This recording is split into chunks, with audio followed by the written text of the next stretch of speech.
Google Chrome browser দিয়ে যেকোনো website visit করলে অ্যাড আসতে থাকে বা আপনারা যদি গুগল ক্রোম দিয়ে ইউটিউব, ফেসবুকে ভিডিও দেখতে যান তাহলে অ্যাড আসে। একটা ব্রাউজার আছে যেটা দিয়ে আপনারা যদি যেকোনো ওয়েবসাইট বা ভিডিও প্ল্যাটফর্ম ভিজিট করেন তাহলে অ্যাড আসবে না। তার জন্য আমরা গুগল ক্রোম ব্রাউজারে চলে আসলাম। ব্রেভ ব্রাউজার লিখে সার্চ করব।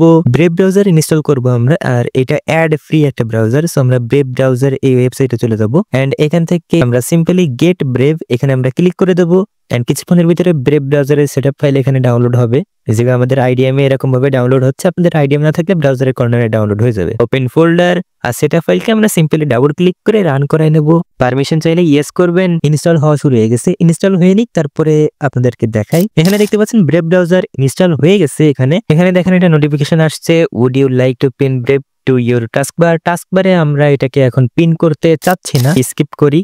এন্ড এখানে দেখেন ইম্পোর্ট সেটিংস, এখানে আপনারা বুকমার্ক, এক্সটেনশন এগুলো ইম্পোর্ট করতে পারবেন গুগল ক্রোম ব্রাউজার বা মাইক্রোসফট এজ ব্রাউজার থেকে। এই দুটা জনপ্রিয় ব্রাউজার। আমরা এটাকে স্কিপ করলাম। এখানে এসে আমরা ফিনিশ করে দিই। দেখতে পাচ্ছেন ব্রেভ ব্রাউজার ইনস্টল হয়ে গেছে। এখন আমরা ইউটিউবে যাচ্ছি অ্যাড আসে কিনা ভিডিও দেখার সময়। এখানে দেখেন এটা নরমালি শুরু থেকে ব্রেভ সার্চ ইঞ্জিনে থাকে। এটাকে আমরা ব্রেভ সার্চ ইঞ্জিন থেকে গুগল সার্চ ইঞ্জিনেও কনভার্ট করতে পারবো। সো এটা আমরা সার্চ ইঞ্জিন চেঞ্জ করার জন্য এখানে আমরা 3 লাইনে ক্লিক করব।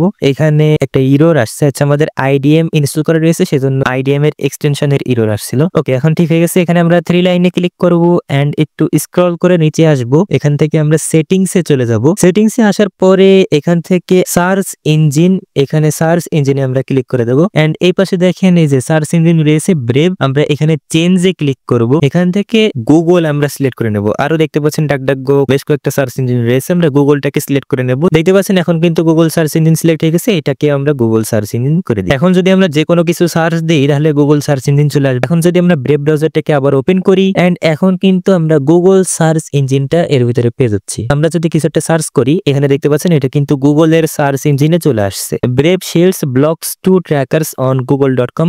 আচ্ছা, এখানে দেখেন ব্রেভ ট্র্যাকার্স মানে ব্রেভ শিল্ড, এটা কিন্তু অ্যাড ব্লকিং এর কাজ করে, মানে অ্যাড শো করাবে না।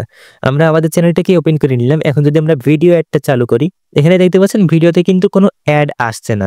ব্রেভের নিজস্ব অ্যাড ব্লকার রয়েছে এই ব্রাউজারের ডিফল্ট ভাবে। এখানে দেখতে পাচ্ছেন অ্যাড গুলোকে কিন্তু এখান থেকে ব্লক করছে। আর একটা সমস্যা আছে, আপনারা ব্রেভ ব্রাউজারটাকে ওপেন করেন, যেই ট্যাবটাকে আপনারা রেখেছেন সেই ট্যাবটা কিন্তু একেবারে ক্লোজ হয় না। আবারও নতুন করে ওপেন করলে সেই ট্যাবটাই ওপেন হয়ে যায়। তার জন্য আমরা 3 লাইনে ক্লিক করব। এখান থেকে আমরা একটু স্ক্রল করে নিচে আসবো, সেটিংসে চলে যাব। এখান থেকে continue where you left off, এখানে এটা সিলেক্ট করা থাকে। আমরা এই যে প্রথমটা সিলেক্ট করব, open the new tab page, এটা আমরা সিলেক্ট করে দেব। এন্ড এখন আমরা ক্লোজ করে আবারও ওপেন করি। ওকে, এখন দেখতে পাচ্ছেন আমরা যেই ট্যাবটা রেখে ক্লোজ করেছিলাম ওই ট্যাবটা কিন্তু নতুন করে আবার ওপেন হয়নি, একদম নিউ ট্যাবই কিন্তু ওপেন হয়েছে। সো এইভাবে আপনারা ব্রেভ ব্রাউজার ইউজ করে অ্যাড ফ্রি ইউটিউব, ফেসবুক বা যে কোনো ওয়েবসাইট ভিজিট করতে পারবেন অ্যাড ফ্রি ভাবে। ভিডিওটা ভালো লাগলে একটা লাইক দিতে পারেন।